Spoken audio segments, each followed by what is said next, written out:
이 6편의 시는 이 참회의 시라고 유명합니다.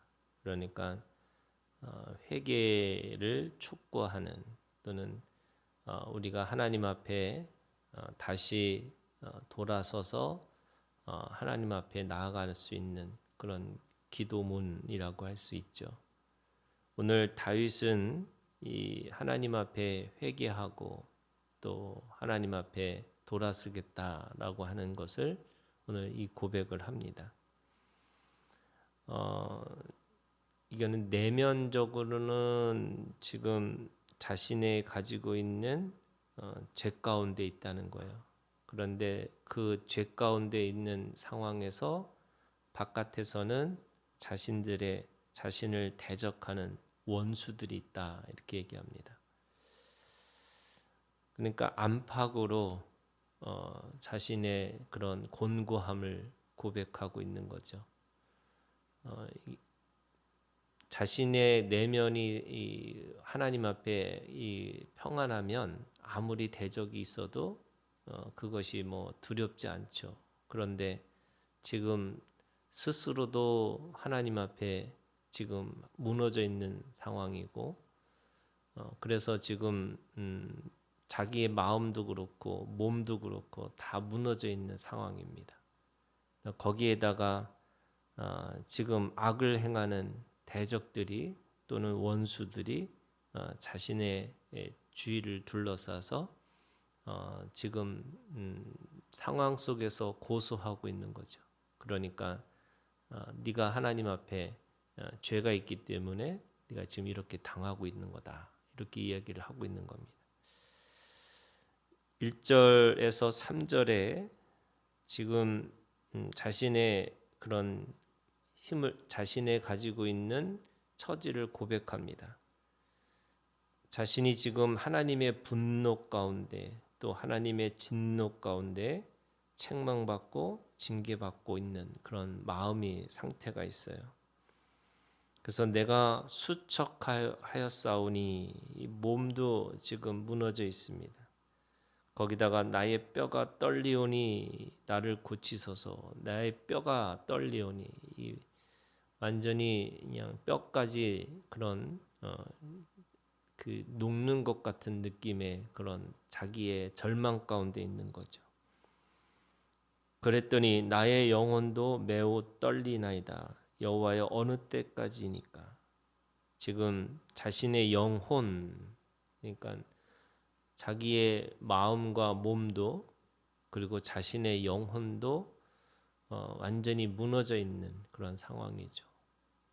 영혼은 지금 하나님 앞에 두렵고 떨림 가운데 있는 거고 또 마음은 무너져 있고 또 몸도 수척해서 그냥 그 가운데 어떻게 할 수밖에 없는 하나님 앞에 매달릴 수밖에 없는 그 마음을 지금 고백하고 있는 거죠.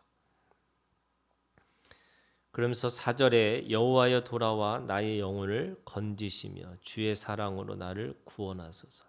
결국 자신이 하나님 앞에 그렇게 애원할 수밖에 없는 것은 주님의 은혜 가운데 있을 수밖에 없다. 그래서 오늘 이 참회의 기도의 가장 중요한 주제는요, 이 사랑입니다. 이거를 히브리어는 헤세드라고 얘기하죠. 하나님의 절대 사랑이 아니면 이 모든 것들이 돌아올 수 없다는 것을 압니다. 하나님의 긍휼이 없이는 또는 하나님의 은혜 없이는 자신이 도저히 살 수 없는 존재라는 것을 다시 한번 깨닫고 있는 거죠. 그러면서 하나님 앞에 이 자신의 상황 속에서 애원합니다. 사망 중에서는 주를 기억하는 일이 없사오니 스올에서 주께 감사할 자가 누구리까? 자신을 마지막 사망의 자리, 마지막 스올의 자리까지 몰고 가지 말아달라고 고백하고 있는 거죠. 지금 바닥인데 그 바닥에 끝이 없는 바닥이 스올입니다. 그러니까 밑 빠진 독이라는 게 이 스올과 같은 겁니다.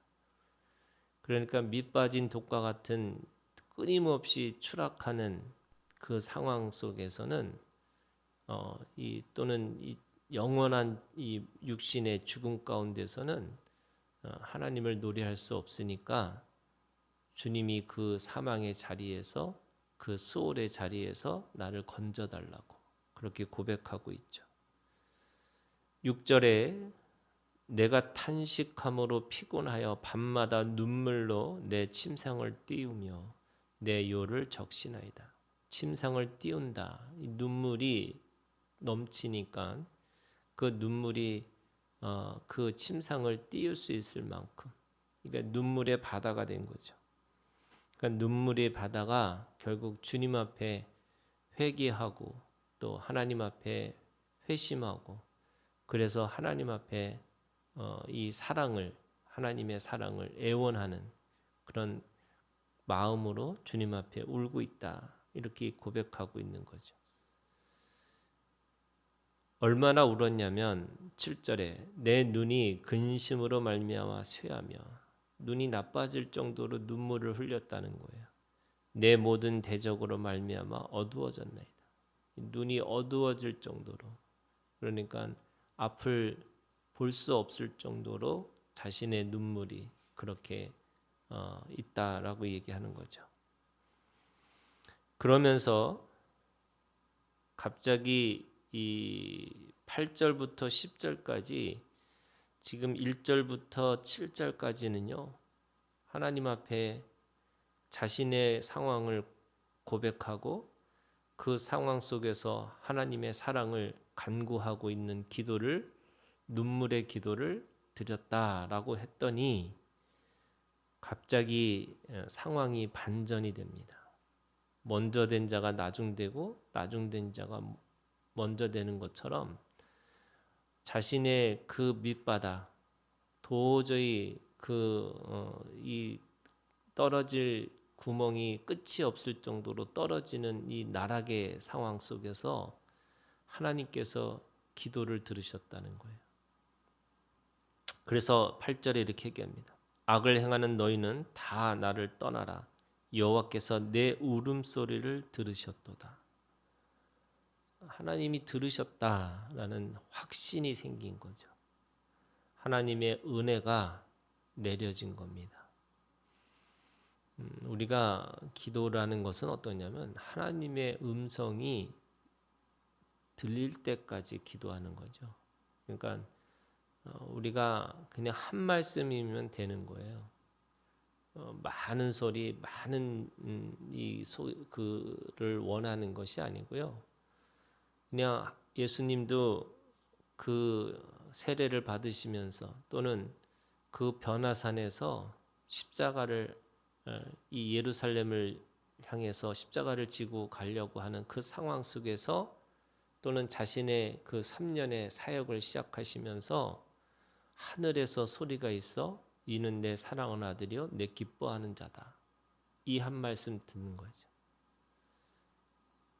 요나서에서는요 그거를 이 회개하라라고 하는 그냥 그 요나의 작은 읊조리는 그 한마디를 듣고 느느웨 성이 회개합니다. 그리고 고린도전서에 있는 말씀에 보면 우리가 많은 이 방언보다 이 5마디의 예언이 더 중요하다 그러잖아요. 이 5마디라는 게 하나님의 음성이에요. 너는 내 것이라고, 너는 내 자녀고 내 것이라고, 누구도 너를 해할 수 없고 누구도 너를 이길 수 없을 것이다. 야곱이 그 약복강에서 하나님 앞에 이름을 받는 거죠. 이스라엘이라고 하는 이름을 받습니다. 그 이름 하나가 이 모든 것들을 다 역전시키는 거죠. 그것이 저는 우리가 하나님 앞에 듣고자 하는 한마디, 또는 그것이 오늘 우리에게 듣고자 하는 그 미세하고 작은 하나님의 음성이죠. 너는 내 것이고 너는 내 사랑하는 아들이요 내 기뻐하는 자다. 그것이 어떤 불안, 어떤 염려 또는 어떤 상황 속에서도 다시 일어날 수 있는 힘이 되는 거고 능력이 될 수 있다는 거예요. 9절에 여호와께서 내 간구를 들으셨으며 여호와께서 내 기도를 받으시리로다. 간구, 기도, 이게 내가 가지고 있는 그 필요를 또는 하나님 앞에 내가 할 수 있는 최고의 고백을 또는 하나님 앞에 회개의 기도를 하나님께서 들으셨고 받으셨다라고 얘기하는 겁니다. 그러면서 10절 내 모든 원수들이 부끄러움을 당하고 심히 떨으며 갑자기 부끄러워 물러가리로다. 원수들의 논리가 원수들이 가지고 있는 공격이 완전히 무색하게 만드신 거죠. 오히려 그 회개의 자리에서 하나님이 그를 높이셨고 그를 영화롭게 하셨다라고 말씀하시는 거예요. 하나님의 사랑은 절대 사랑이죠. 그 절대 사랑은 포기하지 않는 사랑이고 포기하지 않는 사랑은 언제나 여러분 돌아오고자 하는 그 마음이 있다면 반드시 하나님은 그 돌아오게끔 만드시는 거라는 거예요. 그것이 오늘 우리에게 하나님 앞에 회개의 기도의 근거가 되는 거죠. 그래서 오늘도 주님의 그 헤세드라고 하는 사랑 가운데서 오늘 우리가 하나님 앞에 날마다 회개하고 그래서 날마다 죽고 또 날마다 새로워져서 또 날마다 새로운 피조물로 오늘도 주님 앞에 성장하고 성숙해지는 그런 믿음의 사람들이 되기를 주님의 이름으로 축복합니다.